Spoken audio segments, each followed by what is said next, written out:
heroic. Special thanks to Carol for the invitation to come here, and to her colleague Sydney Talcott for organizing the details, and to Drew Jerniak for handling all of the technical aspects. I am the lowest low-tech person. And very special thanks to the photographer of the book, my daughter, Alexandra Stonehill, who's also my fellow explorer. This book, New York's Unique and Unexpected Places, was inspired by all of the smaller and sometimes out-of-the-way places that I myself like to visit when I'm in another city, or sometimes just rambling around our 5 boroughs. As an obsessive New Yorker, I'd wondered when I began this project if there would be very many new places to discover, but happily have found that the possibilities are endless in this astonishing city. The 50 places in the book are organized geographically with a map for each section. However, tonight I've reshuffled the sequence so that we can look at various sites within 3 categories.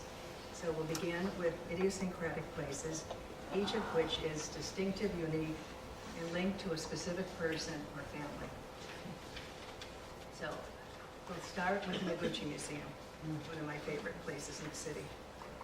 This museum was originally the studio of the renowned Japanese-American sculptor Isamu Noguchi, and is now a museum dedicated to his extraordinary art. He's simple, lyrical, evocative. The museum itself is considered one of Noguchi's greatest works. The building's minimal space, its white brick walls, and wood-beamed ceilings are so spare that they seem to disappear.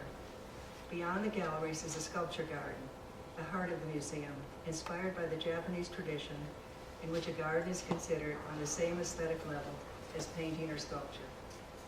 During Noguchi's long life, he lived from 1904 to 1998.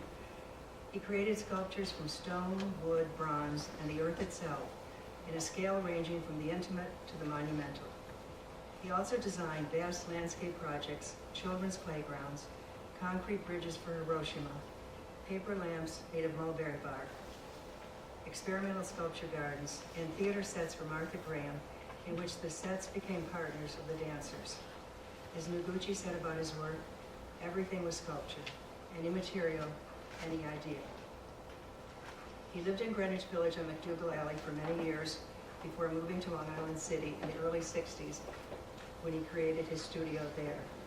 Noguchi eventually had a second studio on the island of Shikoku in Japan, and traveled between the 2 worlds and the 2 studios. Now to the Rosebank section of Staten Island, overlooking New York Harbor, to the Alice Austin House Museum. This was the home of the remarkable photographer Alice Austin, who lived here for almost her entire life. She was born in 1866, became fascinated by photography when she was given a camera at the age of 11, and for the next half-century took thousands of images. Both the house and her photographs evoke a world that has long since vanished. Alice's early work shows her family and friends enjoying musical evenings and sailing in the Narrows and playing tennis. She'd bicycled with her 50 pounds of photo equipment around Staten Island, which was then an enclave for the wealthy, or go across to Manhattan, where she became known for her street photography of immigrants and the less fortunate. Her ancestral home has now been restored. Alice's grandfather purchased this property in 1844, transforming a tumble-down farmhouse into a romantic Victorian Gothic villa. He added picturesque dormers with birdhouse finials and extended the eaves to create a shady, vine-covered porch. The view from the front porch is of ships sailing by, although today they're more likely to be tankers and barges rather than the schooners that Alice photographed. As an aside, the original New York Yacht Club was next door to the Austins in the late 1860s, when it possessed 42 vessels and 300 members, some of them Astors and Vanderbilts. The building is still there today, although it's very run down, but the good news is that the museum is working to acquire this from the Parks Department and move their education programs and open space over there, and perhaps someday have access by water so that visitors can arrive by boat. That would really be a dream. Now on to Queens, to Corona, to the Louis Armstrong House Museum.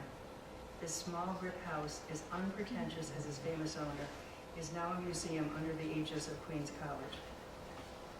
In 1943, Louis Armstrong, the greatest jazz musician of all times, was off on a tour performing, as he did for more than 300 days each year, when his wife Lucille surprised him by buying this house.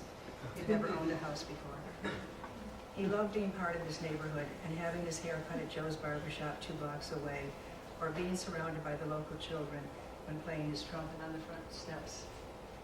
My favorite part of taking a tour of the house is hearing some of Armstrong's tapes.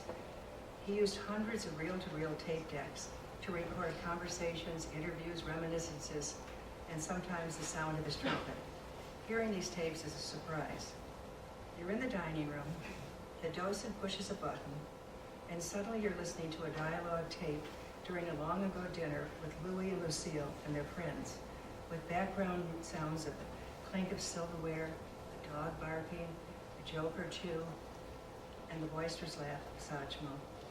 He died in this house in 1971, mourned by millions all over the world. His influence as a musician, singer, composer, and cultural icon is still unmatched. Perhaps his friend Duke Ellington described him best when he said,